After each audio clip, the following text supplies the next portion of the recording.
Sunday boy. Sunday. I'm just disturbing you.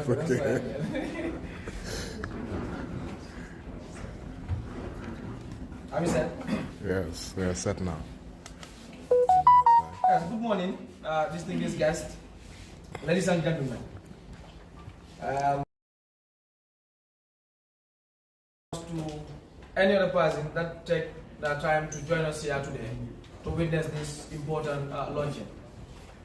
In every nation's democratic journey, there comes a moment when citizens decide that governance must rise higher towards transparency, towards accountability, and towards inclusion. A moment when communities insist that their voices matter, their rights matter, and their participation matters. Today is that moment for the Gambia.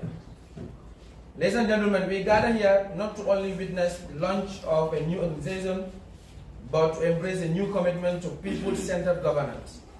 The Center for Good Governance, which is the CGG, enters our civic space with a mission rooted in integrity, promoting transparency, protecting the rights of all citizens, including persons with disabilities, strengthening early warning systems, empowering youth, and advancing public accountability.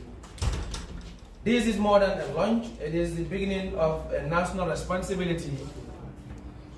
Ladies and gentlemen, my name is Ibrahim Mbai, and it is my honor to guide you through this important ceremony. Distinguished guests, we will now begin our program, and permit me to welcome Mr. Alassane Sow, founder and executive director, Civil Center for Good Governance, to officially launch and unveil the mission, vision, and priorities Center for Good Governance and deliver a keynote address.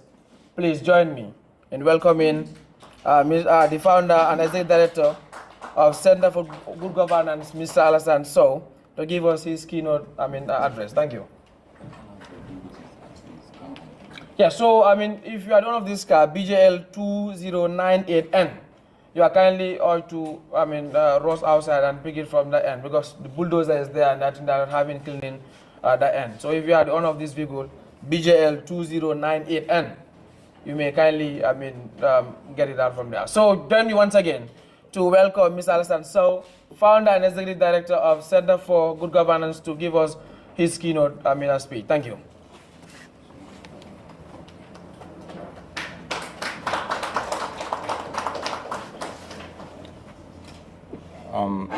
Thank you so very much, Ibrahim Mbai, for that wonderful discussion. To start with, as he rightly mentioned, I am Mr. Alassane Sow. Most of you know me from Gambia Participate as program officer, but today I am happy to inform you that I am launching a new democratic dispensation, which is Center for Good Governance. I don't know whether I'm audible enough. I'm audible enough. Okay. There's no mic. Okay. Yes, thank you. Am I audible enough? Yes. As I mentioned earlier, I am Mr. Alassane Sow, the founder and executive director of Center for Good Governance. The birth of Center for Good Governance did not just start within a short period. It has taken a due process through training and mentorship. I joined Gambia Participate in 1st February 2025 as someone who has little or no experience with regards to civil society organizations. My interest was to learn what does good governance do in society, help in fostering the society's voice, and ensuring that there is good governance in the government sector. So through the 9 months training at Gambia Participate, I was able to realize that the only way we can help the society in strengthening good governance is through civic education, which is what the civil society organizations are doing right now. The perfect example is Gambia Participate as a civil society organization has done a lot of tremendous work in our democratic dispensation today. And the reason why I start giving reference from Gambia Participate, I want to give them credit for training me to an extent that I have to stand before you today to launch my new organization, which is Center for Good Governance. We will all agree that civil society organization is a non-partisan organization, and it is a non-profit organization that is contributing their quota towards nation development. So, Center for Good Governance, it is an organization that was initiated during my time at Gambia Participate. How do I come about with Center for Good Governance? It came from a very funny scenario. Just to give a background of how Center for Good Governance was registered. We went for a community engagement around Wasu, and we are advocating for asset recovery and anti-corruption and illicit financial flow. So I was discussing with Mar. I was like, so Mar, why are we always concentrating on fiscal transparency, elections, and then also anti-corruption? So he said that these are the core mandate of Gambia Participate, which I quite agreed with him. And then, to be honest, with all due respect, Gambia Participate has done a lot. Ranging from bringing the Anti-Corruption Act, and from helping the government to come up with anti-corruption commissions. So that is when I started doing my literature review around good governance. So I got to realize that there are a lot of gaps that the civil society needs to fill in. Even though we have other civil society that are concentrating in those areas, however, I believe that I can come up with initiative, a new democratic dispensation where you know that I will be able to contribute my quota in order to fulfill those gaps. If you could recall, we had a new government from 2016, which is 1st December 2016, where every Gambian said Gambia has decided. And there were institutions that were established purposely with the intention to ensure strong institutions and good governance. And the institutions were the Constitutional Review Commission, where I worked for almost 3 years, the TRRC, the Security Sector Reform, and etc., etc., etc. However, I cannot say all those institutions has failed their mission, but we are not able to achieve our goals as intended. So, through that, based on my analysis, we are still struggling as a nation to ensure that we have good governance in this country, even though now we are all claiming that there is complete democracy in this country compared to 22 years of dictatorship, where people were scared of voicing out their needs, where people were scared of going out on the street to make peaceful demonstrations to ensure that their voices are heard. So the change of government that followed the free and fair presidential elections of the 1st December 2016, to be honest, it has posed several opportunities and challenges for the Gambia. Refusal by the former president to accept defeat, which has led to money. The vehicle number 2098, please. Whether he's here. Hmm? I don't think you want it. It's not there. Okay. So sorry for that short distraction. I was going through the background of how Center for Good Governance was created. I did a thorough literature review from 2016 when we had a new democratic dispensation, when we had a new government, which is Adama Barrow, where every Gambian claimed that the Gambia has decided, and then we believe that every citizen should enjoy his democratic right, which is freedom of movement, freedom of speech, freedom of association, as long as their rights do not infringe into somebody's rights. However, despite the reforms that were put in place, that were statutorily put in place, which is the Constitutional Review Commission, the TRRC, the Security Sector Reform, and others, the big question is whether do we really achieve the intended goal? Obviously, with regards to the Constitutional Review Commission, we are not able to achieve the goal, despite there were nationwide consultation with regards to the Constitutional Review Commission, despite there were how to call it, diaspora consultations, there were meetings, and then every Gambian voice was included in that constitution. However, the parliament rejected the constitution. The reasons were best known to them. After that, we came up with another constitution, which is the 2020 draft constitution as well. And that one was rejected. The 2024 draft constitution also was rejected, meaning we are still struggling to have what we call post-Jammeh constitution, which I believe is one of the core components of a new Gambia we are calling for, which I believe is one of the only yardstick we can use to measure the democracy we are enjoying right now. I am not saying that 1997 constitution is not good, but I am with the belief that Gambia needs a new constitution that assesses and that respects the right of every human.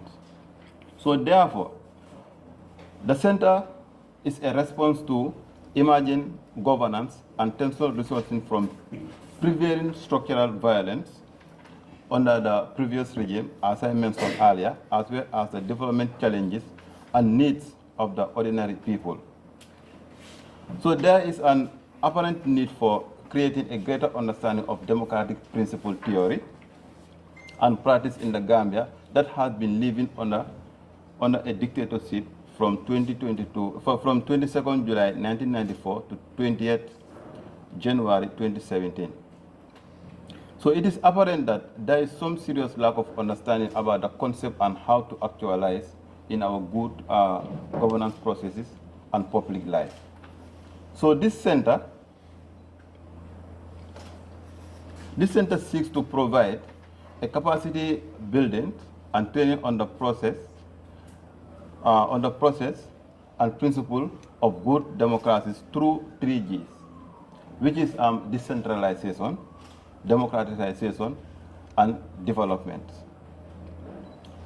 Because through these 3 mandates, which is decentralization, development, and then democracy, is when we will have a comprehensive response to the current political and social economic environment to achieve a people-centered governance processes and development to attain a just society.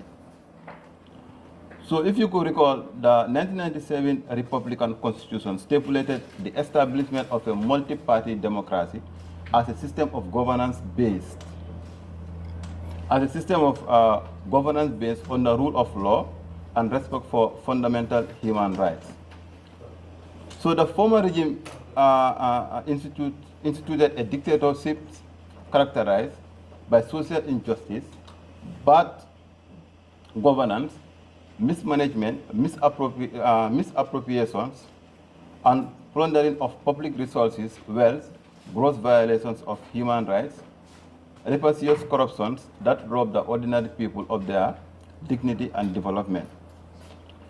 So the Gambian society, to be honest, has seen the gradual collapse of social and moral institutions, leading to the growth of pervasive, conscientious, unethical behaviors that shape the thinking and attitude of a mass of the citizens over time without any moral retain. So therefore, the trend cultivated greed for power and material wealth in mind of the people and the various crimes perpetrated in the Gambia in the last half a century, especially the last 32 years, a faith based on society speaks volume about the negative trend that impeded our development as a previous society and based on the rule of law need urgent redress. So therefore, the Center of Good Governance is here particularly not only to address some of the loopholes that happened within 2 decades, but also try to ratify some of the mistakes that our current government is doing. Mind you, civil society organizations, as I always used to tell my friends, we are not enemies to the society, because sometimes civil society organizations come with ideas that the society will completely go against. But remember, civil society organizations, we are the main intermediary between the government and the ordinary citizens. Because through the civil society organizations, we are able to bring back the 2020 draft constitution, which has failed, and bring back the 2024 draft constitution. Through the civil society organization, the list of those who bought the assets were able to be published. Through the civil society organizations, the budget is being now published publicly. Through the civil society organizations, many institutions now are working towards professionalism and acting in accordance with their code of conduct. So therefore, Center for Good Governance, our main objective here is to promote social justice, all-inclusive and participatory governance process at all levels, which is the central government, the local government, corporate bodies, local community, and civil society organizations based on democratic principles and good governance for all citizenry. Our second objective as Center for Good Governance is to support the institutional development, management, reform, sustainability of institutional governance, and management processes. Our third objective as a center is to advocate the empowerment of women and youth through credible decentralization, development, and democratization policies and strategic communities for the purpose of achieving decentralization, democratization, and development for the excluded, less privileged, or disadvantaged communities. And our fifth objective as a civil society organization, we want to provide capacity building and training on governance, conflict management organizations that are concentrating on different areas which are really important. However, there are certain marginalized groups that we do not give much attention. Even though we have civil society organizations that concentrate on them, which is the people of physical disabilities. And secondly, the youths that are neglected. During elections booth or the voting booth, some people use crutches. Why the IEC or the central government did not provide an easy access for those with crutches or wheelchair, except unless someone has to help them physically to enter into the voting booth. And our concern as a Center for Good Governance, the people of hard of hearing and the people who find it difficult to see, because not everyone who doesn't see is completely blind. Because I was made to understand that during my studies as a sign language interpreter, not everyone who is blind does not see completely. Some of them see like a blink of a light. Some of them see stars. Like they have different levels. However, when we look at our medications, like some of the blind people, you will have to tell them this is paracetamol before they will be able to identify it. So with regards to inclusive governance, we also want to advocate that instead of them seeking assistance from a third party, why not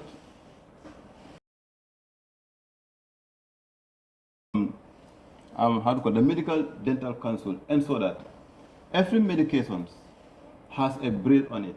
For example, if it is paracetamol, the person will just have to touch, feel the gaps in order to understand this is paracetamol.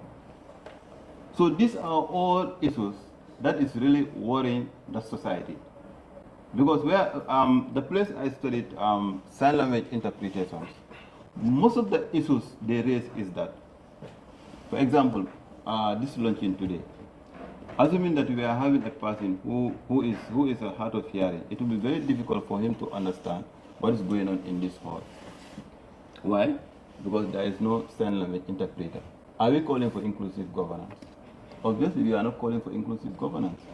But in my case, it's different because I invited the sign language interpreter. He gave me his word, but I have no idea why he's not around. So my intention is, our intention rather as a center is to ensure that no one left behind. Even those children that are on the street around the Taban Kololi Highway, most of you, if you are on TikTok, there was a guy who went on the street, interviewing youth, asking why are they in the Kololi troop. One of the ladies once said, who is just around 15, 16 years, says, I do not like the feelings I am at Kololi Taban here. Sometimes I do leave Kololi Taban, go back to my house in Sinchu Alaji. But after 1 week, I will have to find myself here because why? I am used to drug. And when she was asked, how them through that Kololi Taban highway, what are we going to say? These people are useless. No, they are not useless in any way.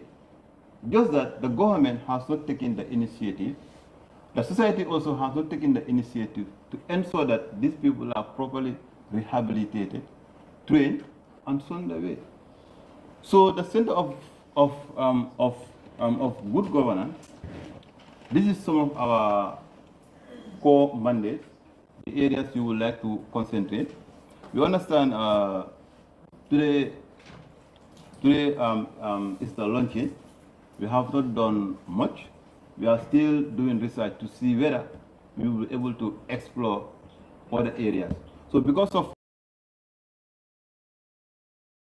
this organization, in order to start implementing some of our activity. But be rest assured, the Center for Good Governance will surely make changes in the society, like what Gambia Participate and other civil societies are doing. Because to be quite honest, my boss is here, Mark, and then people attest to it. Wallahi, Gambia Participate is a university. That is what I always tell people. I joined Gambia Participate with little or no experience.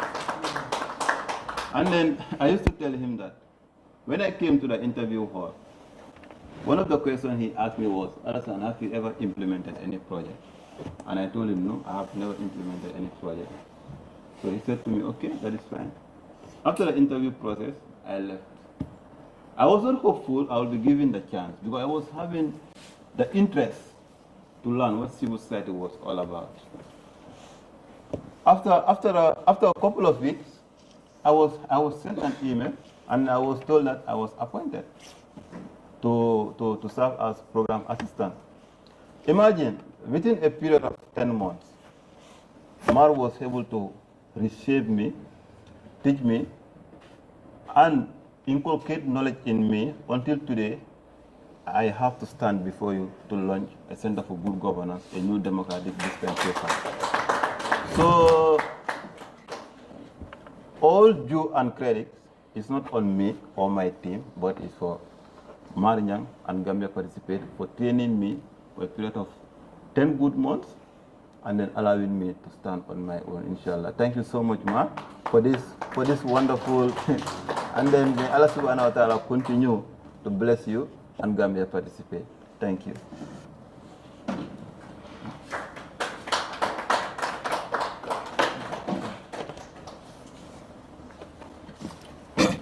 Thank you so much, Mr. Alasan. So, founder and executive director of the Center for Good Governance. Indeed, you know, when great speakers speak, at times people like me, we are left with no word, but just to brush on what he said. So there's something unique about our Center for, Good Governance, and that is the inclusion of persons with disabilities in their campaign or in whatever they do. So you would, get to know what Mr. Alasan said. We have, persons with disabilities that are not catered for most of the time. when you have elections or when you have political campaigns or political activities. So how do we ensure that these people are also part and parcel of our activities, of our governance system? That is why today we are here to launch the Center for Good Governance. Can we please join our hands again for Mr. Alassane Sow? Ladies and gentlemen, also permit me to welcome Mr. Mar Nyang, founder and of course executive director of Gambia Participates, to join us in the high table, who is also part of the speakers for today. Mr. Nyang, you are welcome.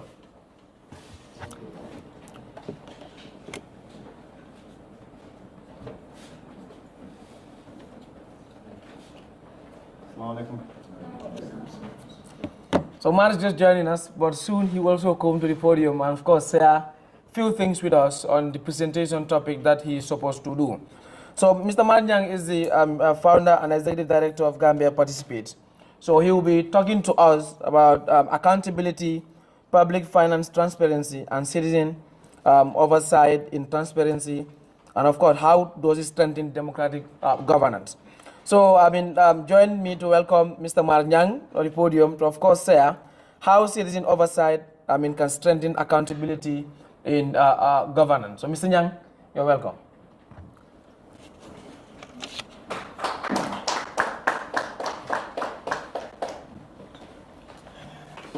Thank you, Mr. Mbai. Assalamu alaikum once again. First of all, I wanted to say, Alassane, the credit is not to us. The credit is to you and your team. We need more hands in the CSO governance space.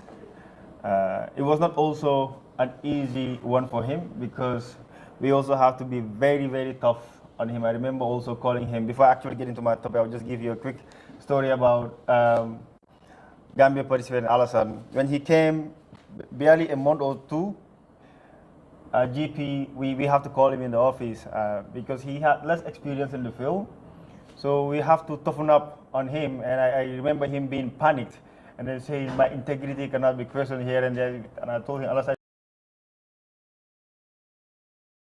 one is questioning your integrity. And he got it. He listened and he worked harder. One thing that he didn't share with you guys, he told us that he has no experience in civil society work. We appointed him as a program assistant. I had to call my staff a couple of months later. I said, I am going to elevate Alassane from a program assistant to a program officer. And I told him the reason why. Because he was excelling, he was working hard, working beyond the time threshold and delivering results. And he was promoted as programs officer. So he was a shock when I had him, came to me and said he's going to go for his PPLH and also establish his organization, which is the positive part for me. Although both are positive news for him. The negative part, which was he was leaving, means he was going to create gap because he's someone else that works with clean heart. He's someone else that delivers results, and he's someone else that is not temperamental, and he's not someone else that is full of ego. And I think any youth that want to excel in life, that's one of the things that you need to look into. Work environment is going to be toxic. I was groomed in a very tough work environment in a law office, and that's what also set me. I remember crying in my boss office because substandard is not something else that they will appreciate. You do your work and you have to scratch everything and restart. So that is the negative part. And the positive part is the fact that he is coming up with Center for Good Governance. And I just wanted to tell you that Alassane has been so passionate about issues with persons with disabilities. In June this year, we had a workshop, and he came to me and told me, Mar, the people with disabilities say they have something else to tell you, right? So one of the sign language interpreters came to me and said, people with disabilities have been following the work Gambia Participates has been doing. Honestly speaking, I have never, ever paid much attention to that, right? They've been following the work that you're doing. They read, but some of them don't understand what you guys are doing, but they're interested. And Alassane brought that issue and said we need to do more in engaging persons with disability. Even the program that he organized, he always makes sure that persons with disabilities are invited. That is him. So one thing I'm happy about this is he is coming up with an initiative different from what we are doing, which is very impressive. There are so many organizations working on governance, but he's bringing a new dimension. How do you make sure voters who are supposed to enjoy the same right, are disenfranchised, are given different privileges, especially at the voting booth, and then also when it comes to voter education. So I'm glad that this new dimension is being added in the civil society. This is what we need. Civil society, there has to be competition, healthy competition for that matter. That is what is going to complement the work we do. Because Gambia Participate cannot do it all. Edward Francis Small Center for Rights and Justice cannot do it all. Tango cannot do it all. As can we as a media and Foroyao, Alcamba, they cannot do it all. We need more people in this space, and I'm really looking forward to also working with the CCG on this issue. And I'm also happy to be here from an experienced person in the CSO space to now someone else establishing an institution, which is really good to see. So I'm just going to give maybe 5 to 10 minutes short conversation regarding issues of accountability, public finance transparency, citizen oversight, and strengthening democratic governance. When we talk about accountability, first thing that comes to mind to a layman is holding someone else accountable, either taking the person to police or if it's a public official, naming and shaming that person. Those are all forms of accountability, but it goes beyond that. Accountability also means constantly checking on what government is doing, constantly checking on what public officials are doing, and guiding them. Guidance is one way, and then most importantly as well, reminding them of their duties, and then also taking the harder step, which could either be taking them to court. Sorry. Taking them to court. And when you are taking someone else to court, or an institution, if I can put it that way, most of the time our individuals in this institution take these issues personal. There is what we call in law judicial review. If an institution takes a decision that is contrary to law, or a public officer makes a directive that is contrary to law, that decision has to be reviewed by a court of law. And most of the times, the things that we do, going to court, that's what we are doing, reviewing the decisions that have been taken by these institutions and making sure the principle of rule of law is upheld. That is one form of accountability which we've been doing a lot. But most importantly as well, the issues with budgets, right? If budgets are approved, there are thresholds how much you can spend, more or less. But overspending is something that we have seen as a fiscal tactic. So reminding, putting data out there is also another form of accountability. One thing I would say for us as civil society, and particularly the Gambia Party, we are unable to hold every institution accountable. We are unable to hold every government institution accountable. And that's why we need more hands, right? Accountability has to happen in order to set a precedent.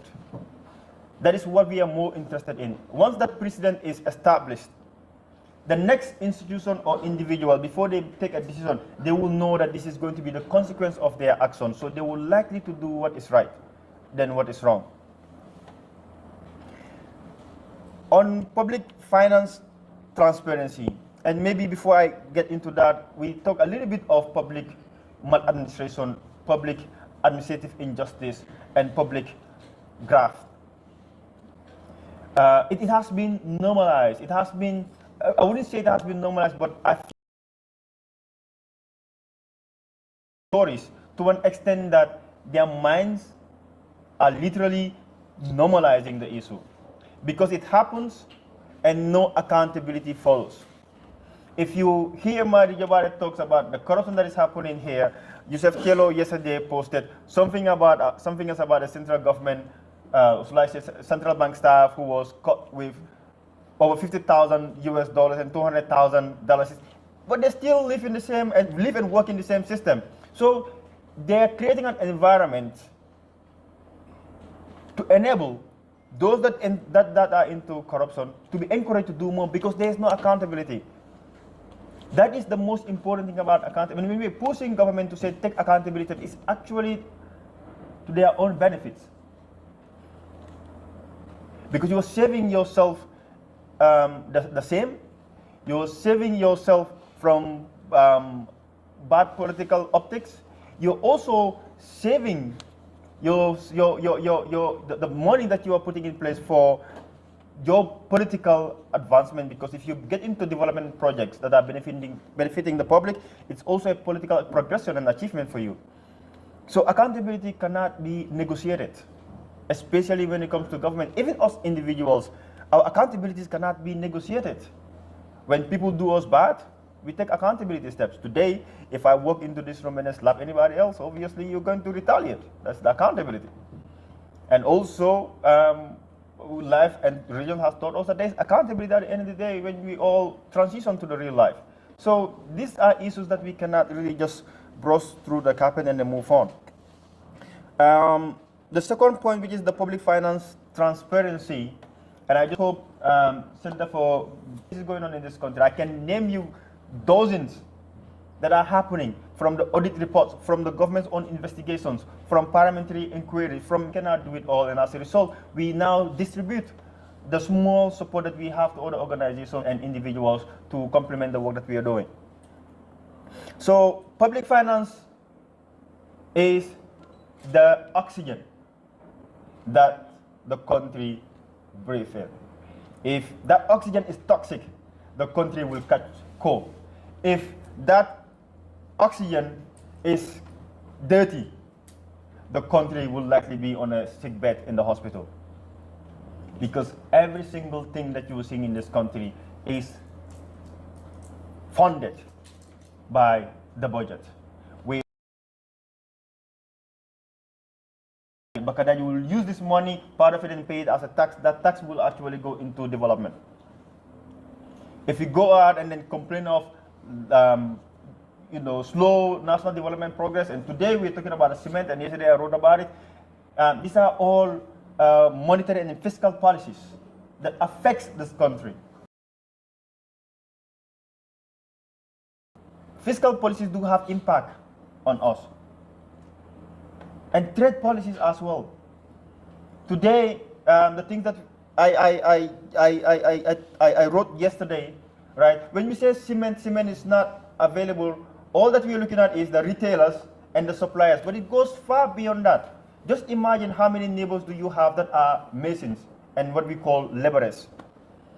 How many of them wake up every single day to go work and they get paid on the spot? That money is what they use to feed their family.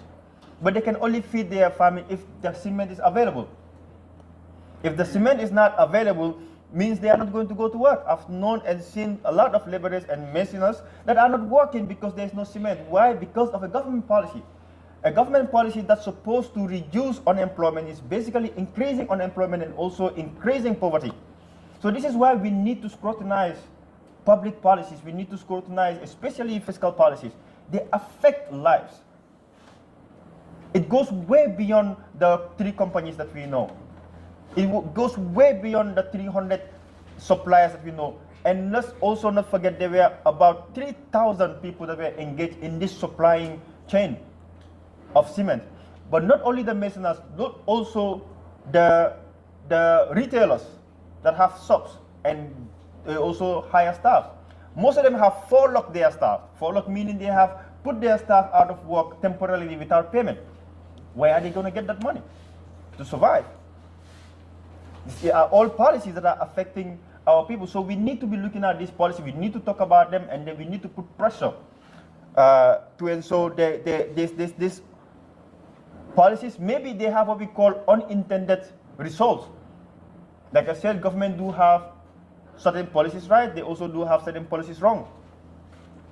So when they get it wrong, we need to review and then provide guidance to make sure they get it right. Citizen oversight in strengthening democratic governance. I don't think I will say much about this.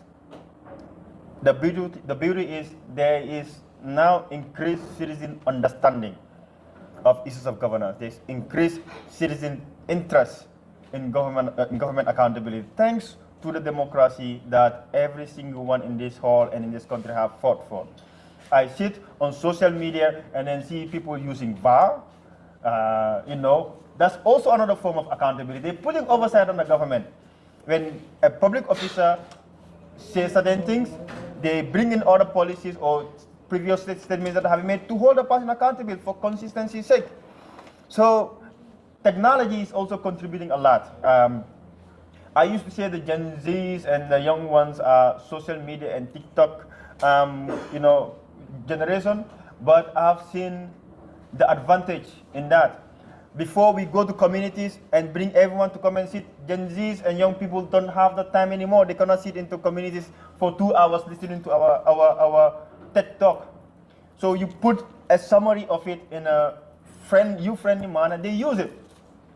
They use it and they call for government accountability. And then we've been seeing the impact because government also have been following up what is happening on social media and they're making decisions based on what they saw on social media. So I just wanted to say in this part, we just have to do more to ensure that we mobilize as much as we can and realize the Gambia that we deserve. So finally, I just wanted to say congratulations to Alassane and the team for this initiative, and I'm really, really impressed with the dimension that you are taking in bringing persons with disabilities in this space. Thank you once again, and I thank you all. Assalamu alaikum.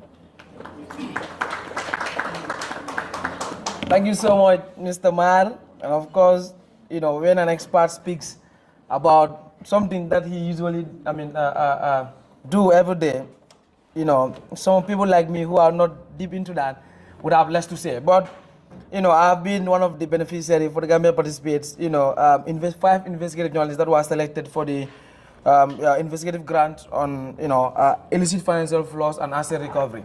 And, I have learned a lot from Gambia Participates. Of course, they are doing well. So Mar have said key things that are quite important, that when it comes to accountability, it's not one-sided. And I think we all know that, right?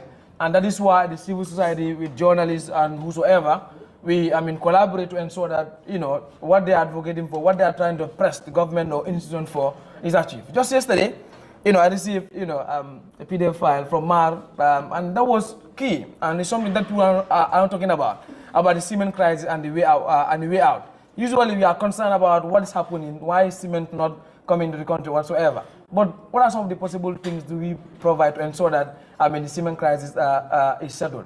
So, through that, it was sent to the media, and now the media also contribute their part to ensure that that message is out there and that the government,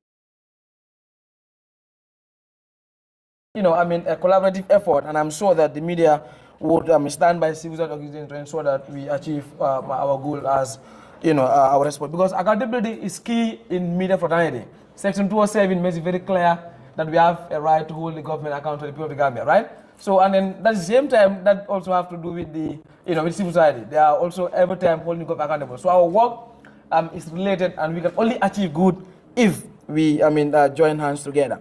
And of course, Mar talked about public finance malpractice. That is something that's happening in the country. And for some people, you talk to them about these issues, they'll tell you, well, for me, this country, I'm frustrated now. It has reached the stage whereby I'm tired. So, but civil society organizations will go out there beyond, Combo, going to Sierra, URA, LRA, NBR, talk to young people about, the step that they also take to ensure that they contribute to the fight against, malpractice and corruption. So these are some of the things that we need. But the most importantly, what he said is that, things are too much. Like the corruption cases but in this country, they are too much. So one, civil society organization cannot do it. And, that's why he is commending Alassane and team for coming up with this initiative to also launch another civil organization to support or supplement other, CSOs. So I think, that's a plus. And can we join our hands for Mar for that, wonderful organization? And of course, now we proceed without wasting more time, of course, to call on our very own sister, who is Ms. Lala Toure, Deputy Executive Director at the NYSS. So, Lala, will take us through youth empowerment, civic responsibility, and the role of young people in grassroots, democratization and development. So, we now turn to her because young people, contribute immensely, and we are the future. In fact, we are the current, not in fact the future, right? So, Lala talking to us in that perspective will also, give us that clue on how do we contribute to, good governance in this country. So, you welcome my sister.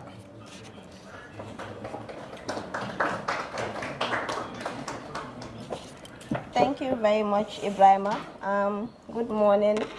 It is a pleasure to join all of you here today to support Alassane today as he's launching the Center for Good Governance.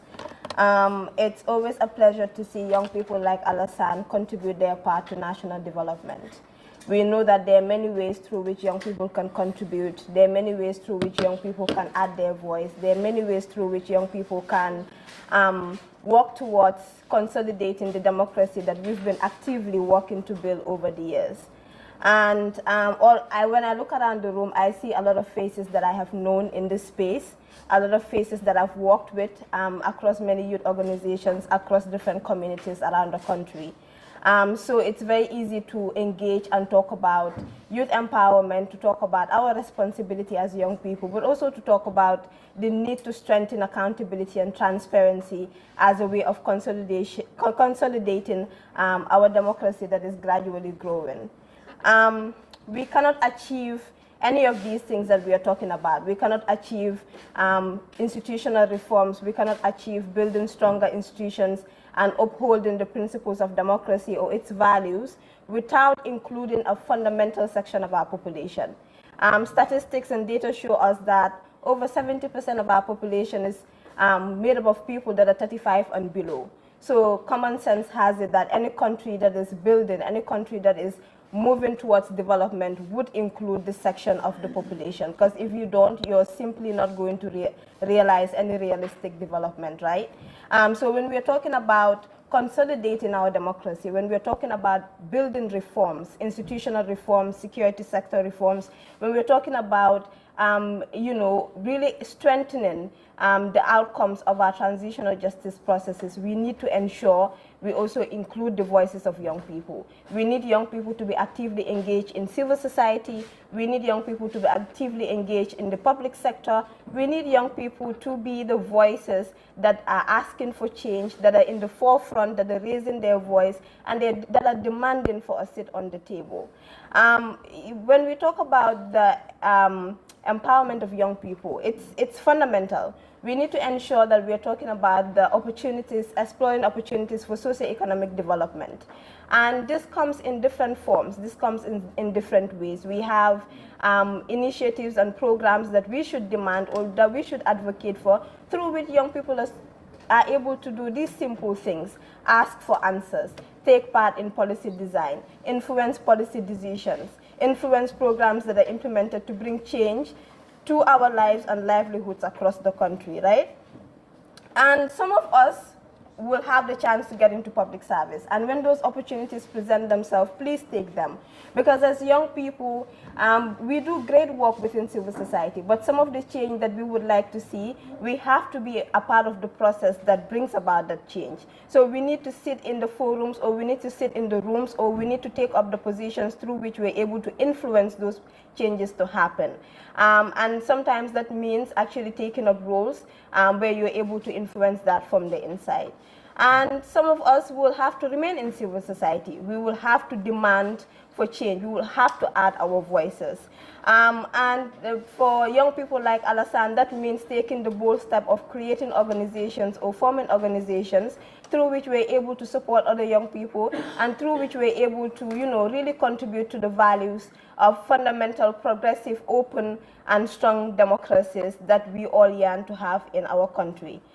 So when we create these organizations, we need to make sure we are contributing as young people to the mentorship, to the training of other young people. And I think one area that I would disagree with Mar is that workplaces that we create and employ young people to should not be toxic.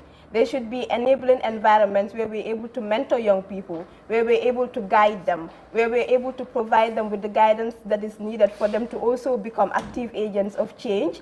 And if we fail to do that, then we are actually contributing to the disempowerment of young people, which we do not want to do. And sometimes I think we focus so much on holding others accountable that we forget to take the time to reflect on our leadership, to reflect on the feedback that we are getting from the people that work for us, from the people that we are working with, from our partners, from our staff, from our stakeholders. We forget to take this feedback and reflect and see how best we can also strengthen our own leadership, through which we're able to continue contributing to adding our voices to change. So this is just to say change is not going to happen by one person, by one organization, by a set of or a group of certain people. It's going to take all of us. So when we have young people working for us, we should create an enabling environment to mentor and guide them, so when we leave, they can take over that mantle. I was also asked to speak on the need for the role of young people in grassroots democratization as well as development. And this is a fundamental part of strengthening our democracy. We need to have young people in the grassroots. And I think that when those of us that have had, when you talk about accountability and you talk about all these things, you usually get the energy when you come into these forums and you engage with young people. But you go to the grassroots, you go to CRR, you talk to young people, you go to URI, you talk to young people, they don't really know a lot about these issues that are going on. So when we are building grassroots movements, we need to engage, we need to decentralize, we need to get into the communities, we need to work with young people in the regions, make sure we raise their awareness, but also make sure we engage them to be agents in those areas. So when we are doing the work on social media and we are doing the work in the Greater Banjul area, they're also sensitizing people in the grassroots in the regions on the need for them to have a voice, on the need for them to speak up, on the need for them to demand for engagement when it comes to policy decisions, when it comes to budgetary expenses, when it comes to decisions that are made in Parliament. The need for them to be aware, because these are the people that vote. These are the people that participate in elections. So when we're doing our engagements and we're engaging people, whether it's at the grassroots or at the national level, we must bring these people to the table, because those are the young people whose work that we need who we need to also get involved in this process of fighting for stronger institutions, fighting for change, for accountability, and for justice.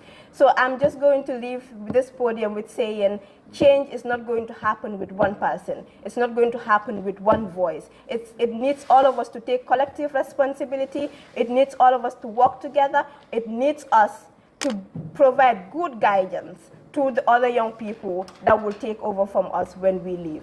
Thank you so much. Indeed, change is not going to happen with one person or one voice. So we need collective, togetherness to ensure that we achieve our goals. Thank you so much, Ms. Lara Toure, Deputy Executive Director of NYSS. We are grateful. So Lala mentioned key things, and I think I just have to touch part of it so that we proceed with the next speaker. I know if the next speaker also comes here, it will be another engaging discussion too, right? So Lala mentioned key things, that young people can contribute, to issues in different ways. And I think that is why we have, different areas of specialization, right? We have the journalists, we have lawyers, and we have, people in different sectors. So, each can contribute to national development or to the empowerment of young people in their various sectors. So that is why it is important that whatever we do, we remember that we should do it for the sake of the country, and of course do it to ensure that our fellow young people are empowered. Ladies and gentlemen, Lala also mentioned something quite important, and I think that is how she left the podium. That is like, it will not come easy, but until we come together as one voice and as one people, that's the time we'll achieve. It is sad at times. You realize that some young people who tend to tell you, for me, I am frustrated. I'm tired of this. You know, I always like saying this because this is something that you hear from young people. You know, that is what, you know, I mean, at times bad governance does. If some things are not going well, some get frustrated, and if they're frustrated, they give up on whatsoever. And, you know, to assure you, that is why today we are launching the Center for Good Governance, where they will go beyond, our comfort zone. So talk to young people on the importance of why they should take part in good governance, on how they can take part, and how they can also know what is going on in the governance system. Thank you so much, Lala. So now to our final speaker, a very consistent man who you will think is he's on this side, but you will never see that side of it, right? Because whenever things are not normal, he is at the forefront to speak, the truth and nothing but the truth. So, and then we have Uncle Madi Jobate, who will take us through, who will take us through human rights, ethical leadership, and the fight against social injustice in building a people-centered governance system. So, like I said, when you talk about human rights in this country, one of the most consistent persons that you would have is Uncle Madi. So, Uncle Madi, you're welcome, and we look forward. Okay. Thank you. Good morning to all of you, and pleasure to be sharing this platform with Mar Nyang and Lala Toure, among the youths who inspire me to say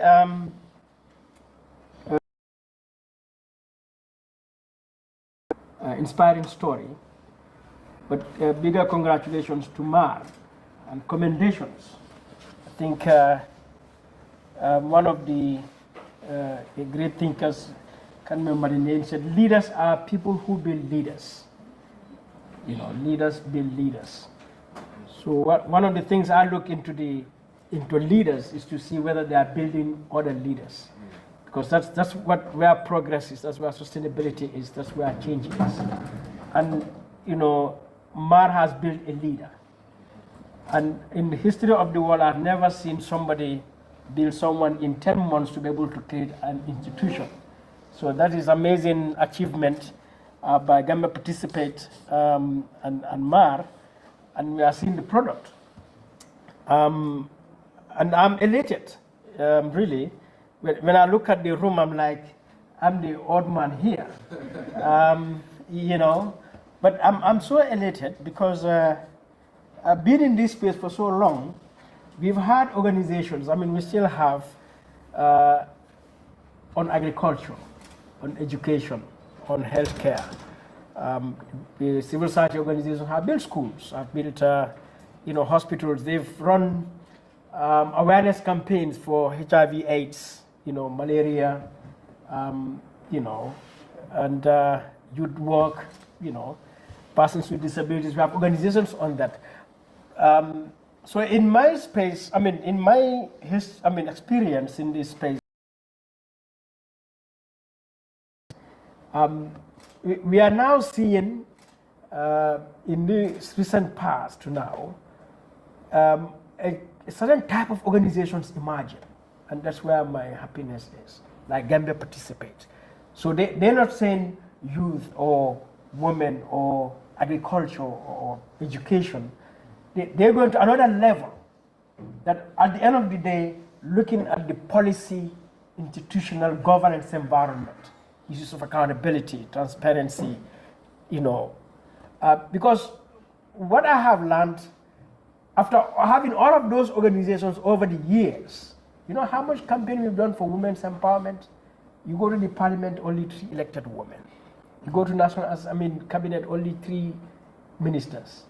How much campaign has been done on women's work, youth work, and then the back way is here. The unemployment among the youth. All right. The environment, how much campaigns have been done on the environment, environmental organizations.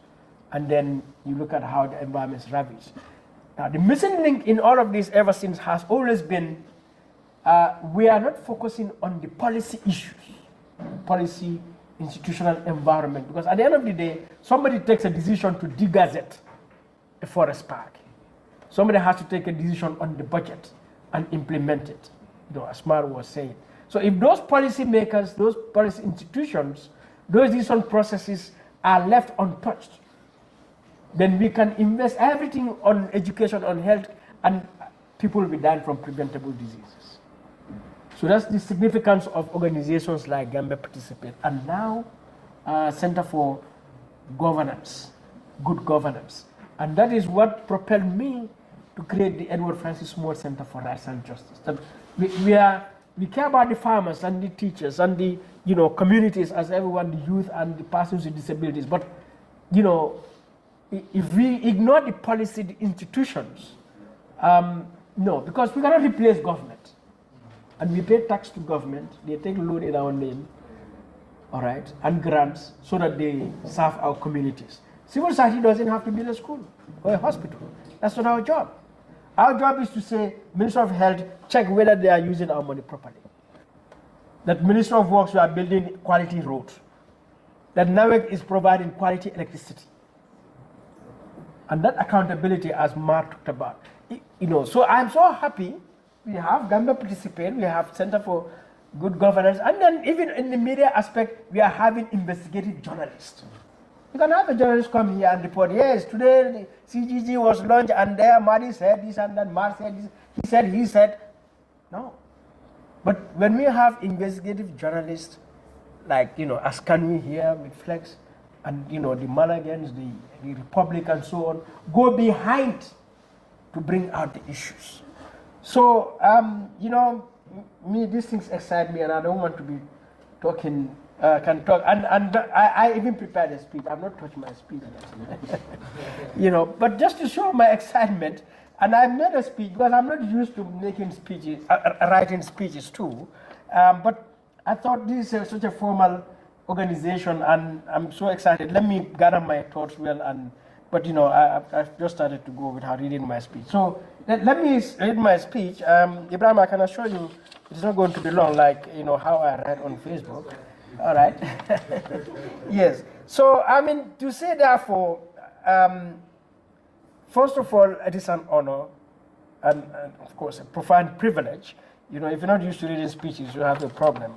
I hope yeah. So to join you at this historic moment for the launch of the Center for Good Governance. So allow me, which I said that already, but to just read it here, that express my deep appreciation to Alassane Sow, the founder and the executive director, for this important national initiative and for inviting me particularly to speak here. The establishment of CGG could not have come at a more critical moment. After more than 2 decades of authoritarian rule and nearly another decade of democratic transition, our country continues to grapple with weak institutions, fragile civic culture, deepening inequality, and persistent social injustice. What we confront today is not a lack of knowledge, resources, or opportunities. It is the absence of ethical governance, the erosion of public accountability, and a widening disconnect between public officials and the people they are meant to serve. Therefore, the Center for Good Governance enters the national stage not as another institution, but as a moral and intellectual compass, a space for rebuilding trust, strengthening institutions, and cultivating a new ethical generation of ethical leaders. Today's theme, my subject, human rights, ethical leadership, and the fight against social injustice in building a people-centered governance system, is at the heart of that mission. In espousing this theme, ladies and gentlemen, let me highlight 4 fundamental sub-themes. One is human rights are the foundation of people-centered governance. That is, a people-centered governance system begins with the very simple idea, every human being matters. And I'm glad reference is made to what Alassane about persons with disabilities. Human rights are not abstract notions in textbooks or speeches. They are the principles that allow a child in Basse to dream, a farmer in Foni to prosper, a woman in Boraba to choose, a journalist like Flex to speak, a student to question and every citizen to live with dignity, whether in Banjul or in Yamanari. When governance is rooted in human rights, it means power is exercised with restraint, not with arrogance. Public resources are protected and not looted. Institutions serve everyone and not only the privileged. The law becomes a shield for the weak and not a weapon for the powerful. Human rights are therefore not an add-on to governance. They are at its heart and soul. Without human rights, governance becomes domination. With human rights, governance becomes service. This is the shift our country must make, from power-centered leadership to people-centered governance. The second sub-theme is ethical leadership, which is the missing pillar in Africa's governance crisis. Across Africa, and indeed the Gambia, we face not merely a crisis of policy, but a crisis of leadership ethics. Ethical leadership is not about titles or positions, it is about truthfulness when lies are easy, courage when fear is convenient, service when privilege is tempting, and accountability when impunity is rewarded. The tragedy of our continent is that too many leaders ascend to power with no commitment to ethical values. You know, President Barrow said when you are campaigning, you can say anything. All right? That is complete lack of ethical values. Thus, the state becomes a private estate. Public office becomes a personal opportunity, and institutions become extensions of individual interest. So ethical leadership therefore requires respect for the Constitution. You look at the Meet the People's Tour, you turn it into a partisan campaign in violation of the Constitution. Protection, it means protection of public resources. It means the independence of oversight bodies. We just established or confirmed commissioners for the Anti-Corruption Commission. I hope that independence will be guaranteed. And commitment to transparency. But above all, a profound sense of public duty. A profound sense of public duty. A country without ethical leaders does not need too many laws, or a country with ethical leaders does not need too many laws, because ethical leaders obey the law voluntarily. A country without ethical leaders can have the best laws and still fail. Okay? Number 3, social injustice. The greatest threat to peace, development, and democracy. Our society remains marked by deep inequalities, unequal access to justice, rural-urban disparities, gender discrimination, youth unemployment, barriers to participation, corruption, and exclusion of public services. Social injustice is not only morally wrong, it is politically dangerous. Where injustice grows, democracy shrinks. Where inequality deepens, conflict spreads.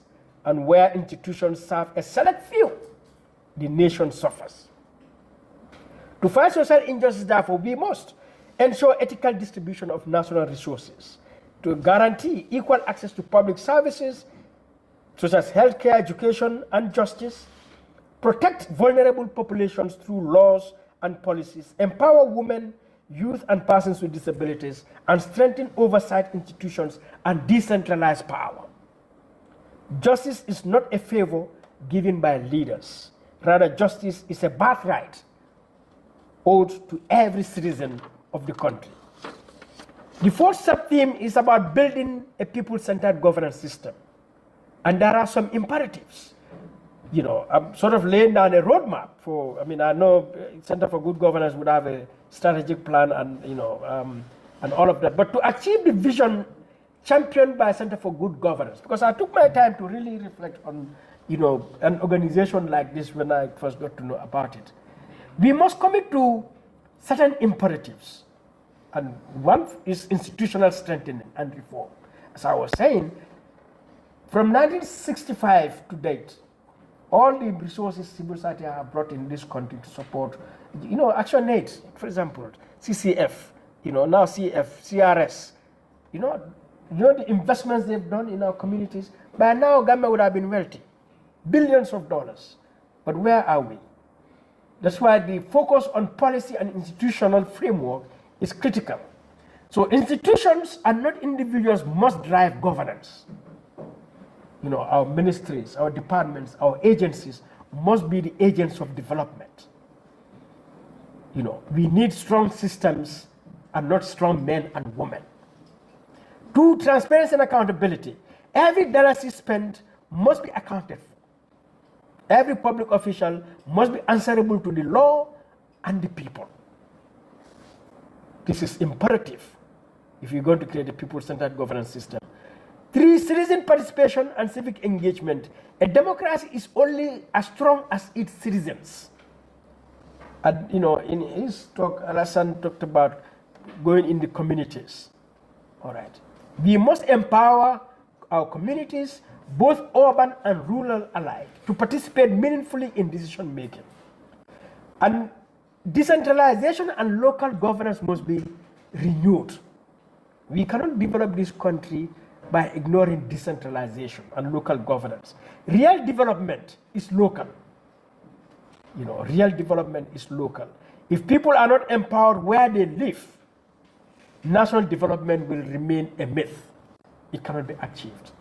Our local councils should be built, strengthened, so that national development becomes a reality.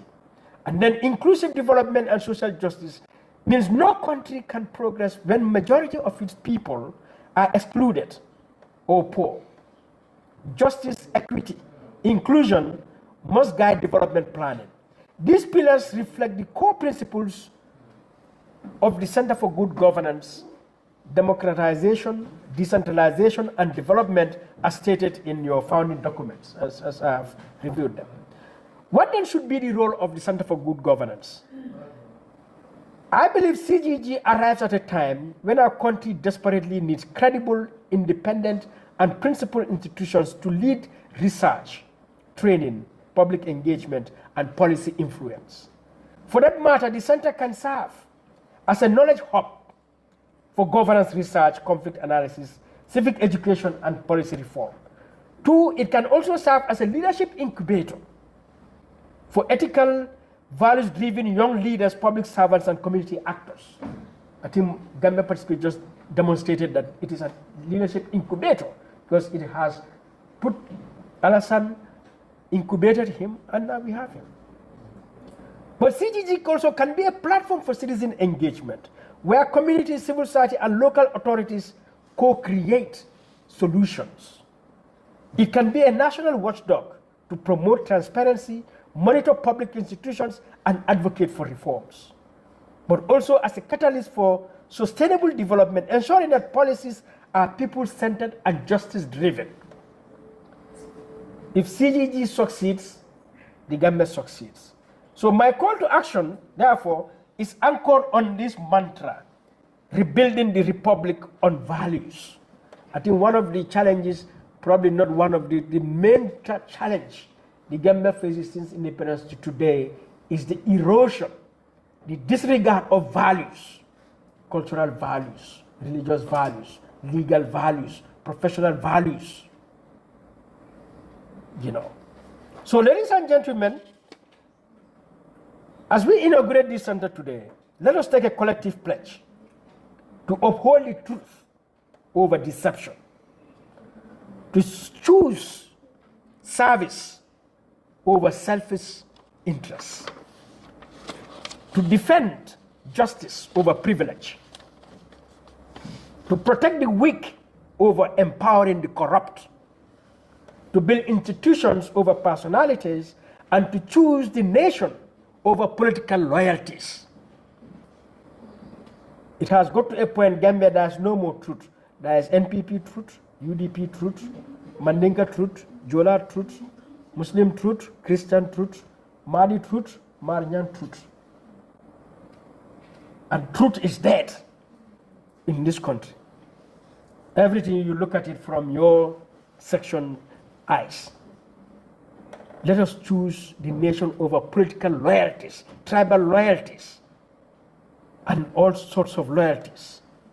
Let this center therefore become a lighthouse, guiding us toward a future where governance is not an instrument of oppression, but a vehicle for dignity, equality, and prosperity for all. Our children deserve a country where justice is real, institutions are strong, leaders are ethical, and power flows from the people. In closing, let me say this. A nation rises when its people rise. A nation changes when its leaders change. A nation endures when justice endures. Let the Center for Good Governance be the instrument through which we build a new Gambia. A Gambia that protects rights, demands ethical leadership, and uproots social injustice. A Gambia that places the citizen at the center of all governance decisions. A Gambia that future generations will be proud to inherit. I congratulate Mr. Alassane Sow and the entire CGG team.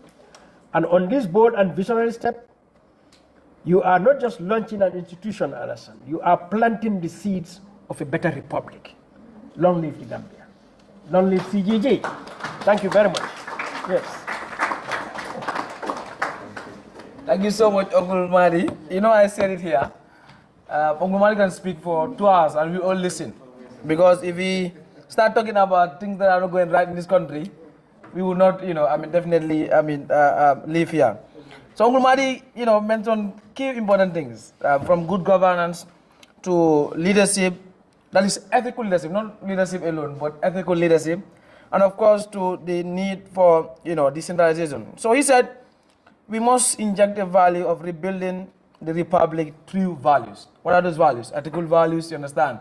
Whatever we do, we must inject the values that would definitely take us through. But like you said, it is sad that we have people now choose political loyalties over the nation. And that is why somebody would defend, even the party knows that what he or she is defending is not right, but will continue defending. I hope with the support or with the help of CSOs and other platforms, we would definitely ensure that the values that everybody is advocating for is injected in the minds of people, most importantly, young people of this country. Because after all, we are the individuals that are taking charge, and already we've started taking charge.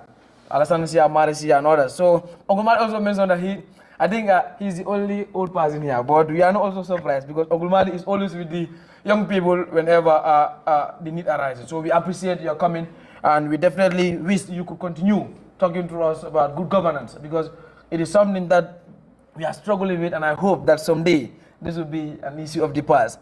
Ladies and gentlemen, not to waste much time, today is Friday, so I would just love to call on, once again, you will see his face here, that is Mr. Alassane Sow, to give us the closest remark of this, launching, and of course to declare, and then, Center for Good Governance officially launched as a civil society organization in the Gambia.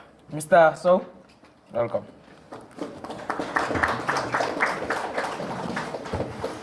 Thank you so very much, the guest speakers. Lara Toure, she has just left. Madi Jawate and my boss, Malnyan. Thank you, the media, for coming, because without you, there wouldn't be any form of visibility.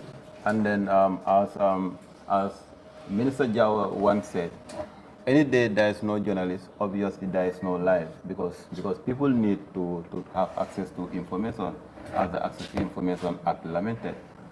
And the participants as well, thank you so much for taking your time to come and listen to our interventions area, and then also the back of CGG. I just want to make this promise from my team, CGG, that we are committed to ensure that there is people-centered governance that is inclusive. CGG promises to ensure that there will be robust redraft of the governance system in this country, where no one left behind as to the agenda of the UN 2030 agenda. So therefore, CGG is open to partnership, to any CSO, private or public institutions that has similar values with us in order to ensure that there is a better governance system. Thank you so very much for coming, and then I and my team declare this luncheon closed. Thank you so much, Alassane. And I think from today, we would all be, advocate for good governance. That has been all sides, whether being a journalist, being a health worker, being a nurse, whatsoever. You have a responsibility to advocate for good governance and, of course, to ensure that the country is ruled in the spirit of good governance. So thank you so much for your time. But if you can just, step outside for a group photo, and then, we proceed. Thank you so much. And I was your moderator, Ibrahim Bay. Allah Baraka. Well done, Mr. Moderator.